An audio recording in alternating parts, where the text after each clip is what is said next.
Hello, my name is Timothy Leighton. I'm sorry I can't be there with you in person. I'm the chair of Global NAMRIP, where NAMRIP stands for the Network for Antimicrobial Resistance and Infection Prevention. I'm here with my friend and colleague Clint Stiles, who's the Associate Dean Enterprise, Faculty of Engineering and Physical Sciences, and he'll be around to answer questions you might have on this talk. So the philosophy of NAMRIP is encaptured in this rather complex informatic, which is best understood if we start here. This patient in the bed, and if you look at the patient in the bed, you might see them sick and think, well, we'll give them some antibiotics. However, that opens all sorts of questions about the stewardship of antibiotics. Should we be giving them, and are they even the right thing to be doing, for example, if the patient has a fungal or a viral infection? So we need good diagnostics to be able to tell us what it is so that we can prescribe the right thing.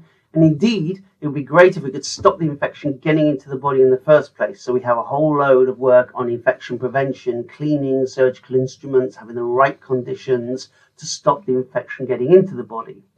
And then there is a whole process about how do we stop the infection getting out of the body and infecting others. So it's all about waste disposal and all the people that will keep the place clean, administer the procedures and processes and protocols that will prevent an infection getting transferred from one patient to another. And also, of course, a big root of infection is food and water. So it's about how do we deal with the way in which infection can enter the body through the wider world. And indeed, it's very important that we feed everyone. So how do we prevent the presence of infection compromising our food production and retail sector? So it's about all those things interacted. We have a number of research fields, and you can find a copy of all our research projects on the webpage. And I've just pulled out a few that have been more related to the pandemic, although obviously that hasn't been our focus prior to the pandemic.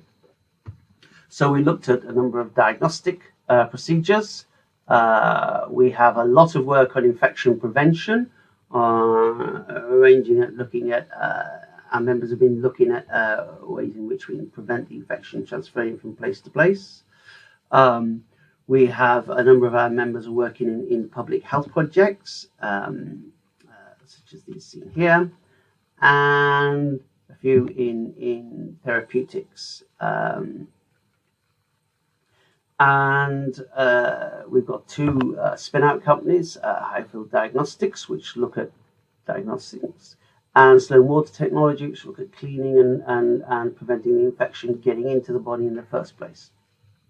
In addition to the spin-outs and the research projects, we do a lot of work with engaging with policymakers and with the public. That bottom picture on the bottom right is one of our exhibits in the Science Museum in London, attracting quite a crowd. And it's about doing these entities and then linking them up, so that, for example, when we formulate a research project, we make sure we're linked up with the policymakers and the users to make sure that we're not producing a solution that people can't make use of. And it's also about making sure we do have translation of our work out into the wider sector, for example, as shown by these spin-out companies. But it might also be in policies and procedures that people undertake, because it's very sad if people work very hard on a scientific journal paper, they get it published, and only 6 people read it, and that work is forgotten and doesn't help society as a whole. So what have we done in the time? We had a lot of money for pump priming projects, which we spent on 39 different pump priming projects, which helped start some new collaborations across disciplines, between people from different areas working together. And that enabled our people to get follow-on awards. We've done public engagement activities quite a lot prior to the pandemic.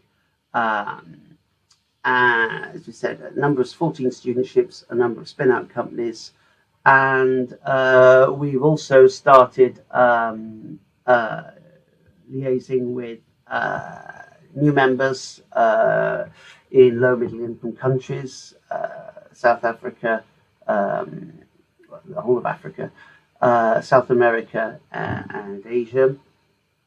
And in particular, we've had some good links with Africa, and we've had two overseas conferences there in Ghana and Uganda. And with suitable funds, we would look for going for more. So currently, what are our current priorities? Organising conferences and networking.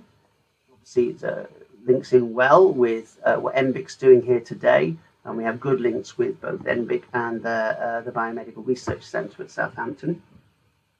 Running competitions for pump priming funds and helping our past winners transition up the technology readiness levels so that, as I said, good research doesn't die buried on a bookshelf or doesn't even get published prematurely, so that there's no protected intellectual property to enable some company to push it, to take the risk, the financial risk it takes to do all the development work and get through regulatory procedures, which can be hundreds of thousands of pounds. If they're going to do that, they need to know that that they've got intellectual property protected, because otherwise they can build a great device, sell it at a high price to cover all that development costs, and find that somebody can just copy it, rip it off, and sell it at a cheaper cost because they didn't have those development costs. So, moving up technology readiness levels is important to us. We like to help make new collaborations, and we like to tell the public and policymaker about the successes of our members to try and help bring their work to the public eye. So there's a website there where you can see our latest news, and from that you can get more links to our research projects.